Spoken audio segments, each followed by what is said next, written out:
All right, I'm going to call the meeting to order. As required under the Planning Act, a public meeting is being held prior to the committee making a decision on these applications. To start things off, I will introduce the committee, and I'll just go as they're printed here. So I'm Mr. Robertson. We've got Mr. Marsh, Ms. Richardson, Ms. Archer, and Mr. Strangway. And staff in person, we've got Mr. Lahe, the Acting Secretary Treasurer, Ms. Berry, the Acting Manager of Planning, I'll be all right, and we got Ms. Crawford, the Recording Secretary.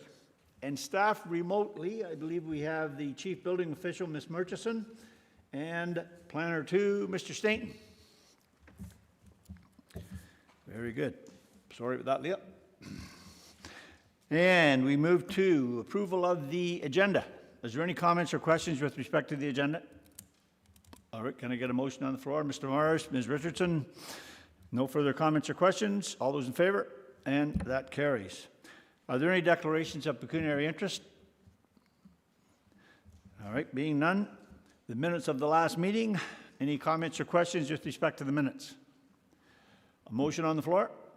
Okay, Ms. Archer, Mr. Strangway. Further comments or questions? All those in favor? And that carries. Thank you. All right. For the benefit of folks that are online, the committee will hear comments, gather information, and may ask questions to clarify statements made. The committee may ask and answer questions or redirect questions to the appropriate person. Please note that any information or comments given to the committee during this meeting, those are considered evidence. We will first hear from staff, then the applicant or his or her agent. We will then hear from any person in support of or from those who have questions, concerns, or are opposed to the application. Finally, the applicant or his or her agent will have an opportunity to respond to any of the statements made to the committee.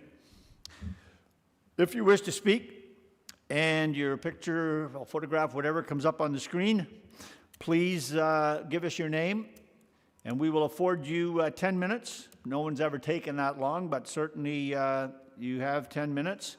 And if you need more time, I will ask the committee if they will afford you some more time to get your presentation in. But we've never had to do that, and I don't expect we will. All right. That being said, we move to deferred applications.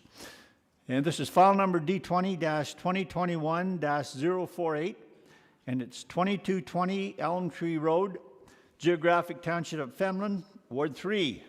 Mr. Stainton, go ahead, sir. Thank you, Mr. Chair. Good afternoon, committee members. The purpose and effect of this application is to request relief from section 3.1.2.1 of the zoning bylaw in order to construct a 102.57 square meter or an approximately 1,100 square foot accessory building in the form of an additional residential unit or an ARU, which is not part of the main building within the front yard of the subject lands. In late December 2020, following recommendations from the city's Planning Advisory Committee, Council of the City of Kawartha Lakes adopted a host of amendments to allow an additional or an accessory residential unit on the same lot, subject to certain conditions. The decisions implement provincial direction to increase the supply of affordable housing by making it easier, essentially, for homeowners to create residential units. On October 12th, 2021, upon conducting analysis associated with the preparation of the report for the subject application, planning staff noticed discrepancies in the location of the regulatory floodplain from reviewing the approximate regulated limit or ARL mapping available to staff. When compared to detailed floodplain mapping prepared by Kawartha Conservation as part of the McLaren's Creek floodplain mapping study, which was adopted in April of 2021. The extent of the flood hazard depicted in the study was more extensive, with both the location of the proposed driveway and potentially the location of the ARU being within the hazard. Through receipt of comments from Kawartha Conservation and subsequent conversations with staff members, planning staff determined that in lieu of the provision of a survey showing the location of the development in relation to the flood hazard, revisions to the existing site plan by relocating the ARU further to the east and utilizing an existing access running parallel to and outside the flood elevation would result in the development being entirely outside of lands regulated by Kawartha Conservation. At the October 21st Committee of Adjustment meeting, planning staff recommended the application be deferred to no later than November 25th, 2021, in order for the applicant to revise the location of the ARU and the driveway. The committee agreed to the request for deferral. The subject property is largely agricultural and is situated immediately south of the hamlet of Cambrai, as shown in the aerial mapping. You can see Cambrai just to the northwest of the subject lands. The property also abuts Blackbird Road to the east, with McLaren Creek running parallel to sections of the front lot line before flowing under Elm Tree Road. The Cambrai Community Center is located to the north of the property. The property is farmed for cash crops and contains some horses as well. The land slowly rises to the east from Elm Tree Road, with a lower flat swath of land located in the northwest corner of the property where the ARU is proposed. Shown here is a site plan with an overview of the subject lands and an inset with an enlarged view of the location of the ARU on the right. Note, the area and location of the lands regulated by Kawartha Conservation is not accurate on this site plan and is more accurately depicted on the subsequent slides.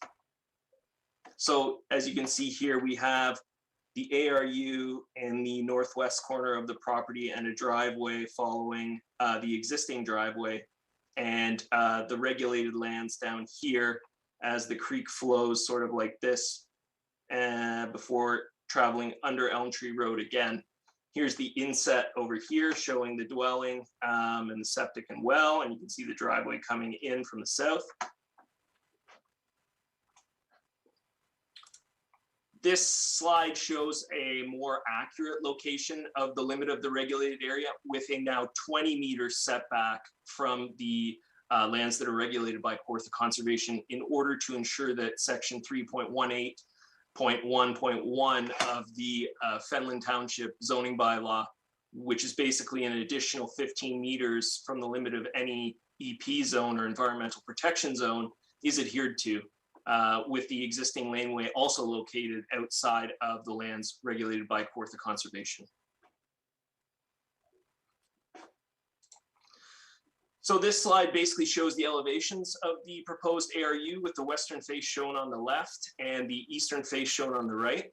The ARU is a traditional bungalow style with an attached garage, front porch, and the access laneway, as I previously mentioned in the previous slide. The design of the ARU will blend in well with the surrounding agricultural lands. As you can see, here's the view from the west and from the east down in the right-hand corner. So as I mentioned before, the land slowly rises from to the east, from Elm Tree Road, with a lower flat swath located in that northwest corner of the property where the ARU is proposed, as shown in these slides. The owner has explained that this area of the property offers the lowest quality of arable agricultural lands, hence it was chosen as the proposed ARU location. The northern property line is delineated by the vegetated hedgerow and the wooden fence that you can see in both slides. And that does offer some screening for the ARU when traveling south along Elm Tree Road. No adverse impacts are anticipated to the neighborhood as a result of the location of the ARU. So we're actually talking the ARU would be proposed somewhere around here, approximately 50 meters from the road.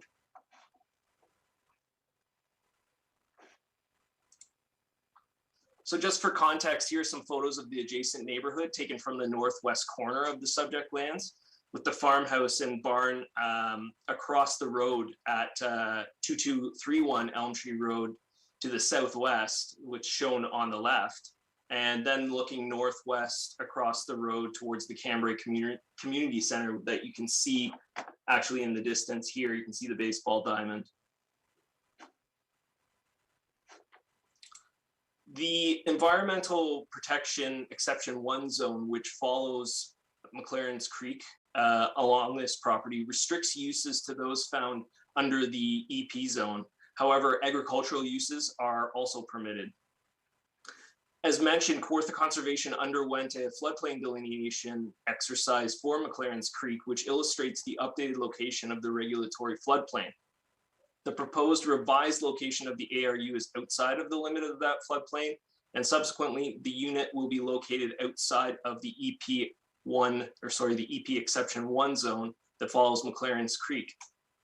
The development has been located further from the flood hazard as to also meet the requirements of the bylaw, which requires that additional 15-meter setback from any class of environmental protection zone, which includes the EP1 zone. The proposed location of the ARU is approximately 20 meters from the limit of the regulated area. So the photo on the left is taken facing south along Elm Tree Road.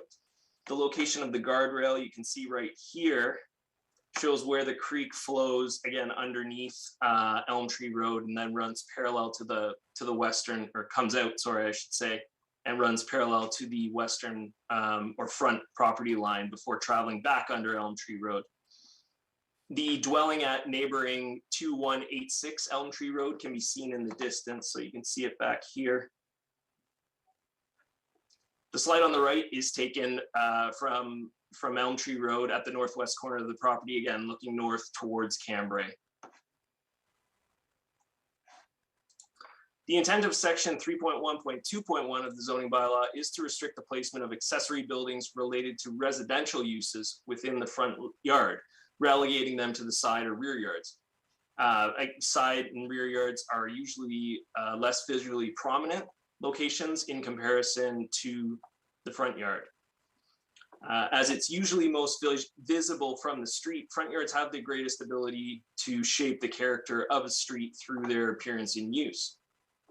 So while the agricultural zone allows building and structures accessory to agricultural uses within the front yard, the ARU is a residential unit.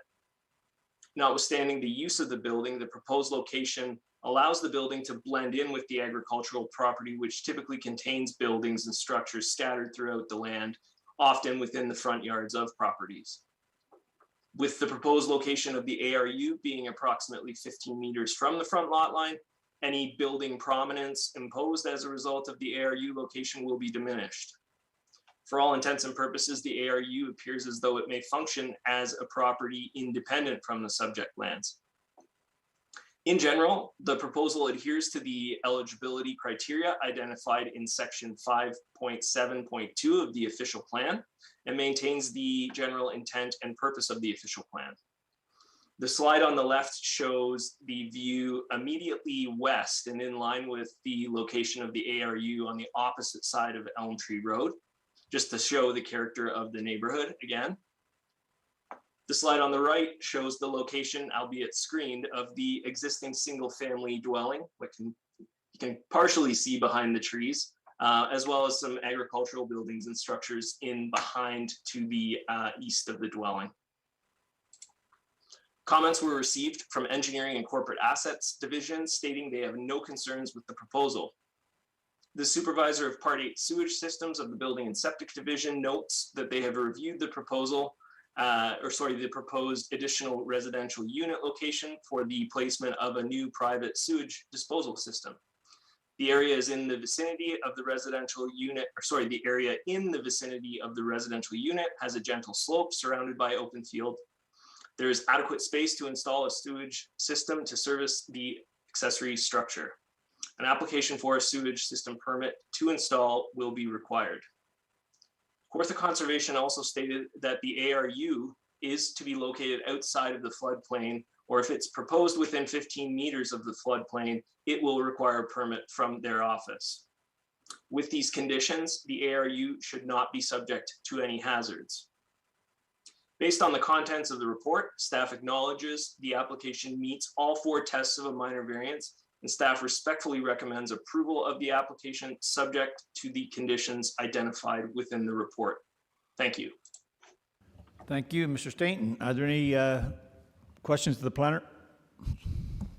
Mr. Richardson, go ahead. Through you, I'm just curious, in the future, could this ARU be severed from the property? Through you, Mr. Chair, there is a specific provision that was included within the official plan amendment that was adopted by the city. I believe it's 5.7G, if my memory serves me correctly, K, which basically states that no, the accessory building or structure cannot be severed from the lot accommodating the primary residential unit. Anything further? Yeah, Ms. Archer, go ahead. Through you, please. Is there any possibility of the new dwelling having another entrance off of Elm Tree Road, or do they have to use the old entrance? Through you, Mr. Chair, it is possible. However, because of what was identified through review of the application, the applicant has agreed to use an existing laneway and the existing driveway that that facilitates access to the residential unit, the existing residential unit. But they could, in the future, make another entrance? Yes, that is possible, provided they are given a permit from Kawartha Conservation as well as the Roads Division. Anything further? Actually, Ms. Richardson stole my thunder because I know previously we had a training session on these ARUs. And I guess just from looking, it looks like a fairly elaborate ARU that the folks are putting up. So are there, and just to refresh my memory, are there regulations around who can actually live in those? Does it have to be family members, or can they rent them? What's the deal there, Mr. Stainton? Through you, Mr. Chair, I don't believe there are restrictions in terms of who can be the inhabitants of the additional or accessory residential unit. All right, thank you. Nothing further of the planner? All right. Is the applicant online? Does the applicant wish to speak to the application? And your name, sir? Charles Riches. All right, go ahead, sir. Do you wish to speak to it? No, I really no comments on it. But you All right. well covered it all. All right. Any questions of the applicant? All right, sir. Thank you. We'll carry on then. Is there anyone online wishing to speak in favor of this application, in support of the application? Anyone online wishing to speak in opposition to the application? Opposition to the application? All right, being none, committee, Mr. Marsh, Ms. Richardson, as printed? Printed. All right. Any further comments or questions with respect to it? All right, all those in favor? And that carries, thank you. All right. I guess he's gone. I was gonna tell him his application is approved, but all right. All right, moving right along.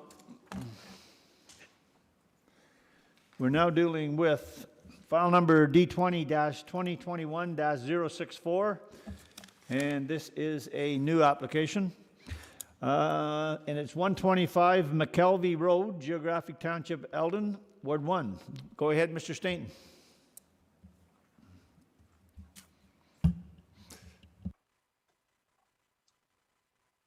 Thank you, Mr. Chair. The purpose and effect of this application is to request relief from section 3.1.2.3 of the Township of Eldon zoning bylaw to increase the maximum allowable size for a one-story private, in this case detached, garage on a property with a shore lot line from 56 square meters to 66.89 square meters, or approximately 720 square feet. Before I begin, I want to point out an error on page 3, the last sentence of the third paragraph, which should read, moreover, there is no uniform established building line for the front yards along McKelvey Road. I'd also like to mention that a condition was not included in the report recommending the applicant pursue a deeming bylaw, since the lot as part of a plan of subdivision 276 needs to be deemed no longer part of a plan of subdivision in order for the abutting waterside parcel to merge into one whole parcel. I will happily craft a condition to address the deeming bylaw following the presentation. The subject property is situated on the southeastern shoreline of Canal Lake, northeast of Bolsover. Many of the vacation dwellings or cottages along McKelvey Road in this neighborhood were constructed prior to the 1960s and are smaller in size and height.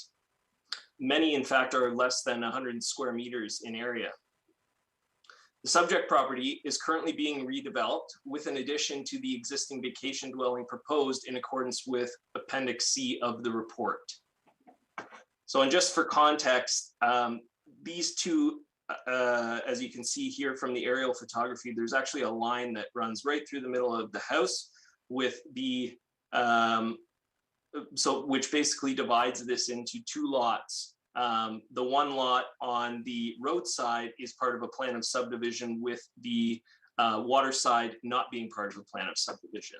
Hence the recommendation for the deeming bylaw in order to consolidate the two parcels.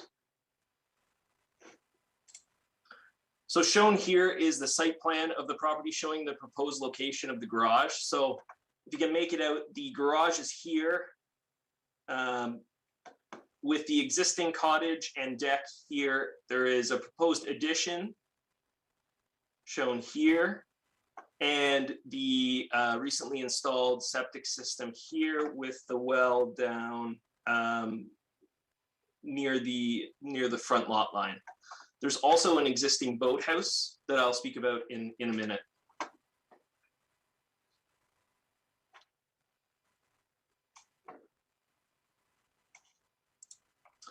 Shown here is an elevation drawing of the proposed garage. The design of the proposed garage maintains a low profile with the roadside or the east side and west faces of the garage featuring somewhat larger windows, which help in breaking up that face that actually faces McKelvey Road of the garage. So the windows are shown here and will be on both the east and west side. The property itself it's uniformly flat, with evidence of the newer raised septic bed on the one side or the water side of the property. The existing vacation dwelling is shown on the left. You can see the framing for the northeast corner of the garage right here, just sneaking into the photo from the left-hand side. The approximate location of the garage shown facing west from McKelvey Road is shown in the photo on the right. You can notice there is a presence of some vegetation, some conifers that do provide some level of screening when viewed from the roadside. So shown on the left is the two-story boathouse, which actually was constructed before 1960 and predates the Township of Eldon zoning bylaw. It's shown on the left, with the slide on the right showing the existing vacation dwelling when viewed from the shoreline facing eastward, just to give everyone an idea of where they are on the property.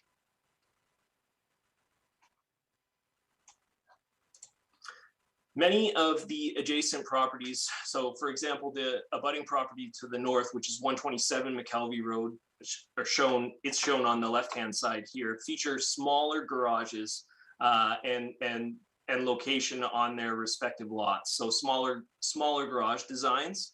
As you can see, it can probably accommodate one car at most. The increase in size provides for a greater functionality within the building, and it only represents a 10, basically an 11 square meter or an 117 square foot increase over the bylaw standard. So cumulatively, the single-story design combined with the negligible increase in area contributes to a proposal that, for the most part, blends in with the character of the neighborhood. The neighboring vacation dwelling to the south at 123 McKelvey Road is shown on the right, just to get a feel of the built form that's predominant within the area. So you have these smaller cottages or vacation dwellings that are predominant along this stretch of the shoreline. Section 3.1.2.3 of the general provisions is a provision unique to the Township of Eldon zoning bylaw, which restricts the size of one-story private garages between the main building and street line on lots with on lots that abut shoreline or that contain shoreline to a maximum of 56 square meters, which is about 603 square feet in building area, and further provide such private garage complies with the yard provisions of the applicable zone category. The proposed location of the garage is shifted to the south of the lot as to not detract from the prominence of the existing vacation dwelling. As I showed you on the previous slide, there is some vegetation between the lot and McKelvey Road, as well as vegetation that's present to the south in the form of cedar trees shown on the photo on the right, which assist in buffering the presence of the garage from the neighboring lot. McKelvey Road only experiences local traffic, and there are no anticipated land use compatibility issues presented to the front yard to the road area. The photo on the left is taken from the west side, or the side furthest from the road, of the garage looking towards McKelvey Road. Another purpose of the size restriction on garages is to maintain adequate landscaped open space for amenity servicing. So for example, your sewage system, your septic system, and your well, and stormwater infiltration on these smaller lots. The Engineering and Corporate Assets Division has no concerns with the proposal with respect to servicing and stormwater management, and sufficient spatial separation exists between the vacation dwelling and the southern lot line. The slide on the left shows the proposed footprint of the detached garage facing to the south. It's important to note that when we conducted the site visit associated with the variance application, planning staff identified a small shed. So you can see the small shed actually in the background in both slides here and here, located near the front property line of the subject property. The structure will be removed to facilitate the development, and the owner indicated that an additional shed has already been removed from the property. While there are options to relocate the structure on the property, the owner has expressed an intent to remove the remaining structure following the construction of the garage. A condition is recommended in order to ensure the remaining shed is entirely removed from the property. Comments were received from Engineering and Corporate Assets Division and the Building and Septic Division stating that they have no objections to the proposal. In addition, the Lake Simcoe Region Conservation Authority commented that Ontario Regulation 17906 is not applicable to the subject property. Therefore, an LSRCA permit is not required. The proposal is generally consistent and in conformity with the natural heritage policies of the applicable provincial and local plans, and on this basis, they have no concerns with the application and recommend approval of the application. Since the writing of the report, comments have been received from the Chief Building Official of the Building and Septic Division stating that they have no concerns.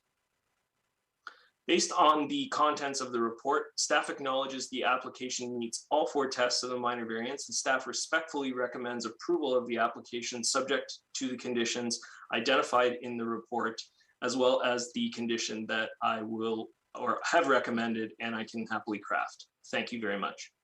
Thank you, Mr. Staton. Is the applicant aware of the fact that you're going to add this deeming condition?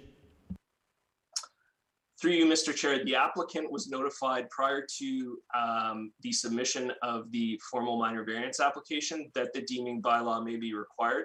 I did follow up recently with another email confirming with them or illustrating to them that it would be recommended as part of this application.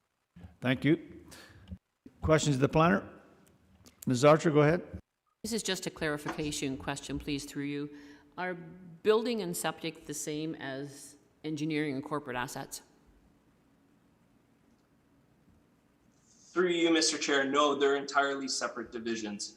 The building and septic division deals with the building as well as Part 8 sewage systems, and engineering and corporate assets is a different division altogether that deals primarily with corporate capital assets as well as development engineering as it relates to sewers, stormwater management, grading, that kind of thing. I don't believe we got a copy of the building and septic report, but you say they said they were fine, correct? Correct. Yes, the chief building official, since the writing of the report, did issue comments stating that they have no objections, and the septic system permit has already been issued, and the septic system has been installed, I believe, earlier this year. The applicant may be able to confirm that. Further questions of the planner? All right. Ms. Murchison, you're online. Did you wish to speak to the application? The septic has been passed and a new well has been passed. Well, we got something going on there, Joel. Ms. Murchison, go ahead. I have nothing further to add at this time. Yeah, I apologize for the comments coming in late. We're just struggling with volume right now. Thanks. No, okay, that's great. Thank you very much. We're just glad to have you on stream with us. All right. Is the applicant online? Does the applicant wish to speak to the application?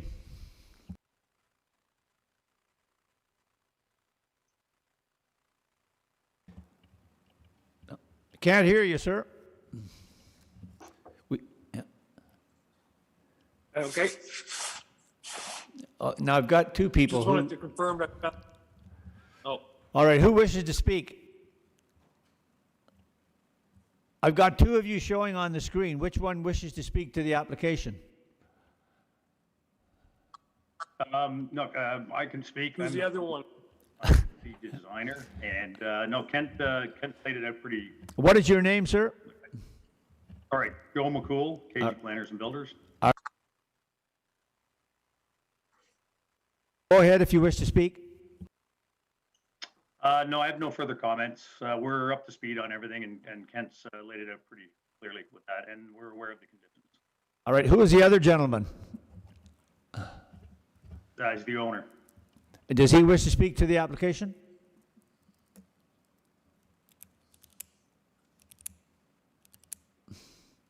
Do you wish to speak to it, sir? No, it's okay, thank All right, you. No, thank thank you. you. All right. Any questions of the owner or the consultant? No? All right. Is there anyone online wishing to speak in support of this application, in support of the application? Anyone online wishing to speak in opposition to this application, opposition to the application? All right, Mr. Stain, would you go ahead with your deeming bylaw, please, or your deeming condition? Sorry about that. Certainly, Mr. Chair. So the condition should read as follows. That the owner shall apply for a deeming bylaw for Lot 12 of Plan 276 and part of Lot 15, concession north of Portage Road, and the bylaw be in effect.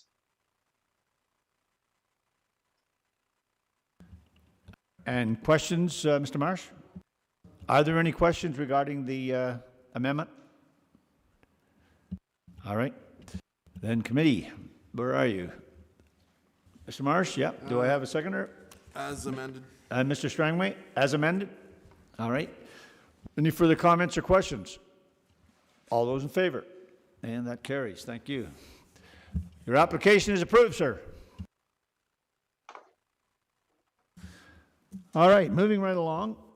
We're now dealing with file number D20-2021-065, 143 Albert Street North, former town of Lindsay, Ward 5. Mr. Staton, go ahead.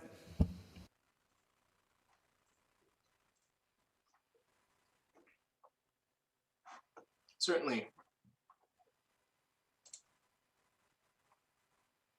So the purpose and effect of this application is to request relief from section 6.2 subsection C of the Town of Lindsay zoning bylaw to reduce the minimum front yard setback from 7.5 meters to 4.45 meters in order to permit a 10.36 square meter or 111.5 square foot front entranceway addition to an existing single detached dwelling. Subject property is situated in a residential subdivision within Northland Park, with Northland Park to the northeast in the former town of Lindsay.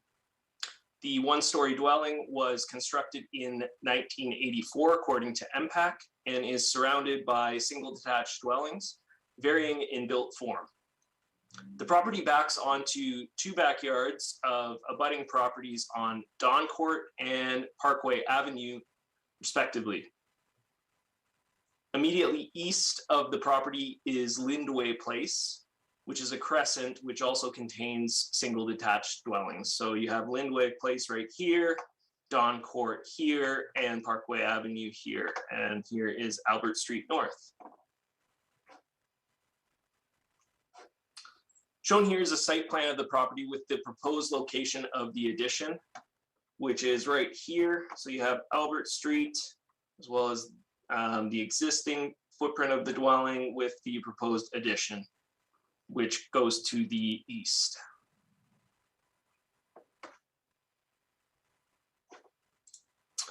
Elevations of the proposed entranceway are shown here with the eastern face of the addition shown on the left and the northern and southern faces on the right. The proposed addition offers a noticeable visual enhancement to the front entranceway of the dwelling. An additional window is included on that northern face of the addition, and it just adds a little bit more aesthetic value when viewed from the north. So this is what I'm speaking of here, labeled as the right elevation. So as you can see, just an entranceway bump out. There we go. The low density lots in the neighborhood are similar in size, but they have varying built form and different designs ranging from bungalows and side split configurations to full two-story dwellings.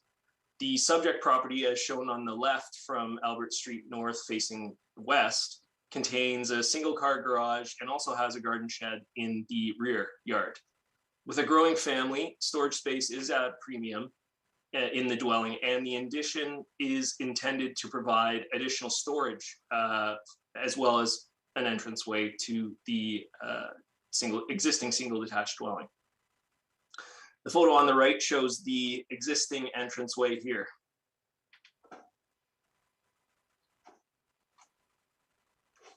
I just wanted to show some examples of various built form in the neighborhood, which illustrates the diversity ranging from the smaller two-story dwelling to the north of the subject lands on the left to the side split configurations and full two-story dwellings with garages which project towards the road, such as one Don Court, which is shown on the right. Many of the dwellings in the neighborhood, such as 1, 3, 5 Don Court, immediately to the south of the subject lands, feature these projections into the front yard, albeit they are attached garages, but it's not dissimilar to what is proposed through this application. Only the addition is actually much smaller in terms of projection than the garage.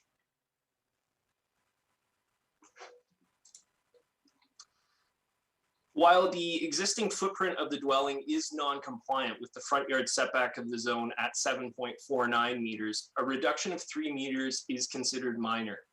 From a visual perspective, the proposed addition is screened by the fence projection containing the rear yard of the abutting 2 Don Court to the south. Large coniferous trees beside the dwelling to the east effectively mask the appearance of the proposed addition when traveling northbound on Albert Street North. So the slide on the left is just taken that shows the intersection of Albert Street North and Lindway Place. This is immediately to the east of the subject property. There have been no comments provided with respect to impacts on traffic, as none are anticipated. The slide on the right shows the exterior side yard to Don Court, and as I mentioned, the conifers in question. Further in the presentation, you'll get a better feel for where these conifers are in relation to the proposed addition, and perhaps a better understanding of what I'm speaking about when I say it's going to offer some screening. The intent of the front yard setback is to provide separation between the road and residential uses from a right-of-way maintenance perspective, or a uniform established building line, as well as for safety reasons. Through reducing the front yard setback, some of the front yard amenity spaces actually transformed into a functional entranceway and storage space for the residents. While Albert Street North is well traveled, the projection does not encroach into the front yard any further than the existing fence line of the aforementioned 2 Don Court, and should be considered negligible. The photos shown provide an overview of the front yard of the subject lands looking to the north on the left-hand side and to the south on the right-hand side. A large deciduous tree also assists, as shown on the right, in detracting from any potential visual impacts of the encroachment. There are no anticipated land use compatibility issues presented to the front yard to road area, and no impacts to the sightlines of neighboring properties. There's also no reduction of parking as a result of the proposal. Given the minor encroachment, no concerns have been identified with respect to the maintenance of the right-of-way. These slides show the front yard of the subject land nicely in terms of capturing the previously mentioned fence and conifers taken facing northward on the left-hand side and to the south on the right-hand side. So you can get an appreciation for what I was speaking of when you can see the fence projecting out here, as well as those conifers. As the Lindsay secondary plan, which is part of the City of Kawartha Lakes plan, is under appeal, the Town of Lindsay official plan prevails. The lands are designated residential within the official plan, and the subject property is within a neighborhood that would be classified as low-density residential. Low-density residential uses include single detached dwellings. An addition to the single detached dwelling is proposed and does not contravene the official plan. Comments were received from Engineering and Corporate Assets Division and the Building and Septic Division, stating that they have no concerns or no objections to the proposal. And I should clarify that it was from the chief building official of the Building and Septic Division, as this property is on full municipal servicing. Since the writing of the report, comments were received on, again, from the chief building official, stating that they have no concerns with the proposal. Based on the contents of the report, staff acknowledges the application meets all 4 tests of a minor variance, and staff respectfully recommends approval of the application subject to the conditions identified within the report. Thank you. Thank you, Mr. Stainton. Questions of the planner? All right, being none. Is the applicant online? Does the applicant wish to speak to the application? And your name, please? Your name, please? I'm Ashley Wilson. All right. Ashley Wilson. Yes, go ahead, please. I think Kent explained it beautifully. We're just looking for some functionality in our home so that we can remain here long-term with our growing family. And Kent has just been so helpful and amazing throughout the whole process. And that's it. Thank you so much. Thank you. Are there any questions of the applicant? All right. Is there anyone online wishing to speak in support of this application? In support of the application? Anyone online wishing to speak in opposition to the application? Opposition to the application? Committee, Ms. Archer, Ms. Richardson, as printed. All right. Any further comments or questions? All those in favor? And that carries. All right. Thank you, Mr. Stainton. Job well done.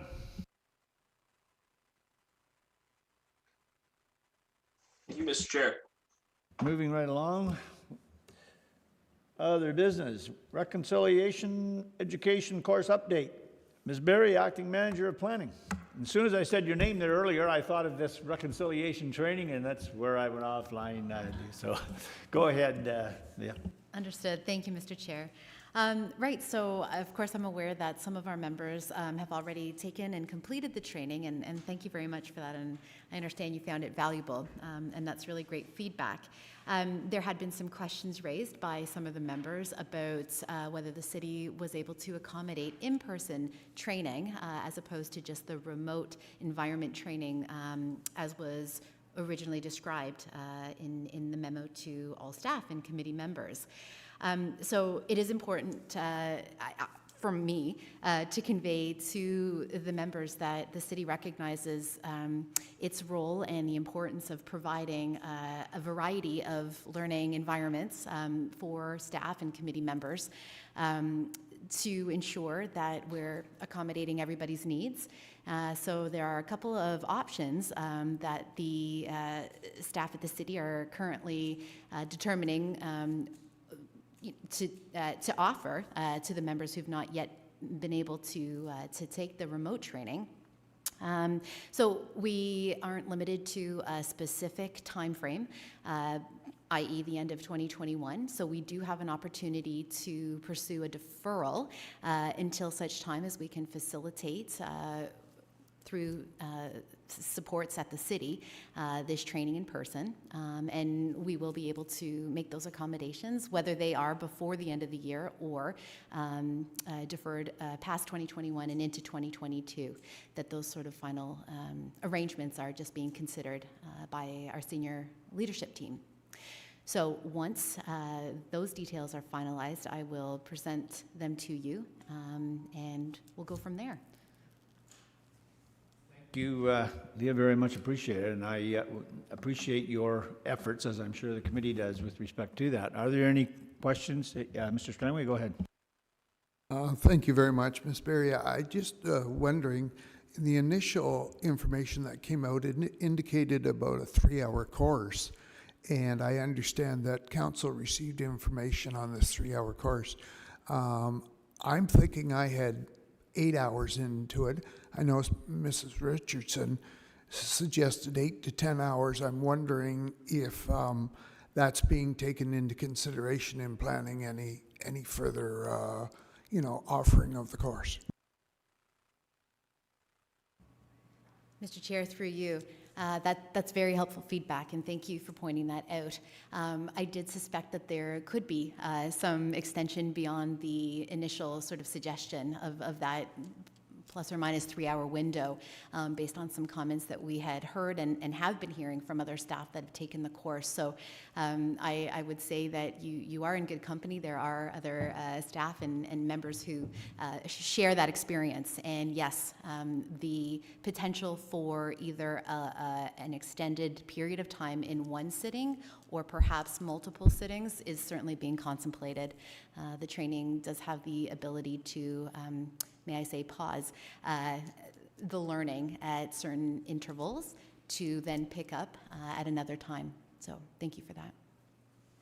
Yeah, and much appreciated, Steve, because I think I have talked to a couple too. Obviously, we're asking questions about who's doing what, and I had one person tell me that it could be a week to get through it simply because they weren't going to sit in front of the screen for 2 or 3 hours or whatever. So, yeah, yes, go ahead, Ms. Archer. Mr. Chair, yes, they are. All employees? All employees. So I can't imagine Lloyd and I will be the only ones that will not be able to do it online. It seems that that is absolutely the case, yes, and precisely why we're looking at these other options for opportunities to accommodate everybody. Yeah. Yeah. Yes, Sandra, go ahead. Do you require a copy of our certificate, or does the course people, do they submit that we have taken it and successfully completed it? Mr. Chair, through you, the certificates will be collected by the city, and we'll provide those sort of final details on perhaps at the same time of when we confirm the in-person training. But yes, the city will be collecting the certificates demonstrating that you have successfully completed the training. I understand that, in fact, very kindly, our recording secretary, Charlotte, has already offered to collect any certificates should members have already completed their training, and we can certainly hold on to those temporarily for you at a staff level until they're placed in sort of the central repository, if I could put it that way. Anything further? Yes, go. Yeah, the only thing I would add, Ms. Berry, is that when I got into it, I found it exceedingly interesting, exceedingly well organized, and I thoroughly enjoyed the opportunity, and I thought it was a great opportunity. Thanks. Yeah, and that's kind of where I am. I think any experience is a learning experience, and that certainly falls within that category because it's very high profile right now, the Indigenous folks and the problems they've been having. And so, yeah, I'm looking forward to it too. But like I say, I just don't have the capacity, capabilities to do it at home. So, anything further? All right. Thank you again, Ms. Berry. We have very much appreciated that you're going to be able to fit us in at some point. All right. Under other business, anything further from anyone? All right. I want to make a little statement here because I'm not sure, Dave, and I wanted to mention it to you as well. I'm not sure that I'm going to be able to make the November 25th meeting. So if you could maybe keep that in mind, Dave. I may very well be okay, but I'm not sure. Pardon? But I want to say this. I've been in the chair for quite a long time, and I thoroughly enjoy the position, but as well, I certainly have no problem if someone else here wanted to give it a shot.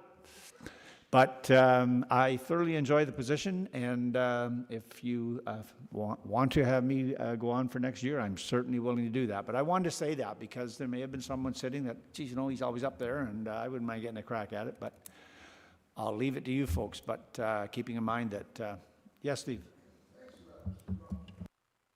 Mr. Robertson, I was thinking in about 15 years I might be interested. So that gives me a little more time then, I guess. What's that? Well, yeah, it's I've been with the Committee of Adjustment now, I guess, about 13 years. So it's quite a thing. But I enjoy the chair positions. I was the chair, as you know, Sandra, of our City Planning Committee for 7 years. Thoroughly enjoyed it. I don't know, something about it I like. Call me crazy. But I do, so anyway. I almost had to call you out on this when you started the meeting, how you've never had to cut anybody off. I think, 3 weeks ago, I think you cut somebody off. I think we might still be here had I not. I had to do it in the most pleasant way possible. Yeah. Alrighty. What's that? Is that what it is? An honest man. Alrighty. So the next meeting then is November the 25th, and then I guess that's it until after Christmas, after New Year's. So, all right. Very good. So that being the case, I will ask for an adjournment. Mr. Marsh, Ms. Richardson, all those in favor? And that carries.